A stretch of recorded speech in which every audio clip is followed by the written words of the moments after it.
কর্মপরিকল্পনার অংশ হিসেবে আমরা বেশ কয়েকটা কাজ এগিয়েছি এবং আগাচ্ছি। আমরা আমাদের যে জনসম্পৃক্ততার বিষয়টা আছে, আমরা বিভিন্ন স্টেক হোল্ডার্স যারা আছেন, যেমন সিভিল সোসাইটি, শিক্ষাবিদ, নারী নেতৃবৃন্দ, প্রিন্ট অ্যান্ড ইলেকট্রনিক মিডিয়ার সাংবাদিক বৃন্দ, রাজনৈতিক দল, নির্বাচন বিশেষজ্ঞ, জুলাই যোদ্ধা, এনাদের সাথে আমরা পর্যায়ক্রমিকভাবে আমাদের আলোচনাগুলো শুরু করব এবং আমরা প্রাথমিকভাবে কমিশন সিদ্ধান্ত নিয়েছেন যে 28 তারিখ থেকে করা হবে এবং একটু গ্যাপ দিয়ে করতে হবে, কারণ হচ্ছে যে ছুটির দিন আছে, পূজার ব্যাপার আছে, এই সমস্ত কাজে আমরা ওই শিডিউলটা করে নিই। তবে 28 তারিখ থেকে আমরা শুরু করব। আর আচরণ বিধিমালার যে নথিটা আইন মন্ত্রণালয়ে পাঠিয়েছিলাম ভেটিংয়ের জন্য, সেটা আমরা গতকালকে পেয়েছি। সেই সাথে সাথে আমাদের প্রতীকের যে ফাইলটাও পাঠিয়েছিলাম সেটাও আমরা ফেরত পেয়েছি। কাজে রাজনৈতিক দলের নিবন্ধনের কার্যক্রমটা যেটা চলমান আছে, সেটার সাথে যে প্রতীকের একটা সমন্বয়ের ব্যাপার ছিল, সেটা আমরা এক ধাপ এগিয়ে গেছে। এখন রাজনৈতিক দলের নিবন্ধনের নথিটা এখনো পর্যন্ত পর্যালোচনার পর্যায়ে আছে। যখনই এটা চূড়ান্ত হবে আমি আপনাদেরকে জানিয়ে দেব। আর কন্ডাক্ট রুল এবং অন্যান্য যে জিনিসগুলো আমাদের আছে সেগুলো পর্যায়ক্রমিকভাবে, কারণ কন্ডাক্ট রুলের সাথে আরপিওর সংশোধনেরও একটা সম্পর্ক আছে।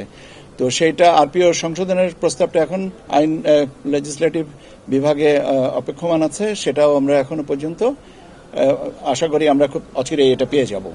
তো কাজে আমাদের নির্বাচনী যে প্রস্তুতি এবং প্রস্তুতির অংশ হিসেবে আমাদের যে কার্যক্রম সম্পর্কে আপনাদেরকে প্রতিনিয়ত চেষ্টা করছি আপনাদের আপডেট রাখতে এবং আপনাদের বিভিন্ন কৌতূহল মেটাবার চেষ্টা করছি।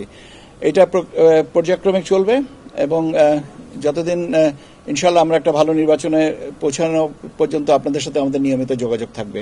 এর সাথে আরও একটা জিনিস, যেটা যে প্রবাসী ভোটার, সেটারও কার্যক্রম এগিয়ে যাচ্ছে। ওটা সম্পর্কে আমি আপনাদেরকে আরেকটু গেলে আপনাদেরকে বলবো, কারণ প্রত্যেক দিন তো আসলে নতুন করে খবর তৈরি করা যায় না, একটু সময় দিয়ে দিতে হবে। তো আমাদের সেই সুযোগটুকু দেন এবং আপনাদের ধৈর্যের জন্য অনেক ধন্যবাদ।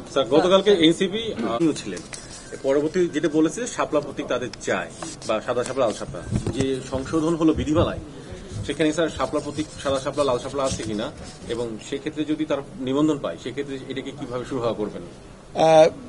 প্রতীকের যে তালিকা, সেই তালিকায় শাপলা প্রতীক নেই।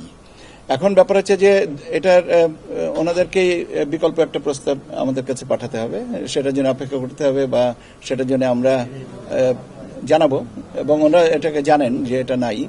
তো এখন নিষ্পত্তিতে হবে দুজনের সম্মতিতে। তো আমরা আশা করছি যে একটা সম্মতিতে ওনাদেরই বলতে হবে। মানে এনসিপি শাপলা প্রতীক পাচ্ছে না? এনসিপি শাপলা প্রতীক পাচ্ছে না কারণ হচ্ছে যে আমাদের 115টার যে শিডিউলটা করা হয়েছে সেখানে শাপলা প্রতীক নেই। নিয়মটা হচ্ছে যে সংরক্ষিত প্রতীক যেটা আছে সে প্রতীকের ভিতর থেকে একটা নিতে হবে। সে প্রতীকে যদি শাপলা প্রতীক না থাকে তাহলে দেওয়ার সুযোগটা কোথায়? ধন্যবাদ আপনাদেরকে। আমরা ধন্যবাদ। আমরা মূলত শুরু করতে যাচ্ছি সুশীল সমাজের প্রতিনিধি এবং শিক্ষক সমাজের প্রতিনিধি। এখন এটা 28 তারিখে আমরা এটাকে করব, ধারাবাহিকভাবে তারপরে শিডিউলটা করব। কেন অনেকগুলো জিনিস আছে, আমি একটু আগেই বলেছি যে পূজার ছুটি আছে এবং একটা আমাদের সাপ্তাহিক ছুটি আছে, সেইগুলোকে বিবেচনা নিয়ে স্ট্যাগার্ড ওয়েতে আমরা এটা করব। আমি তো বলেছি যে রাজনৈতিক দলের সাথেও করব, নির্বাচন বিশেষজ্ঞ যারা আছেন তাদের সাথে করব, আপনাদের সাথেও করব।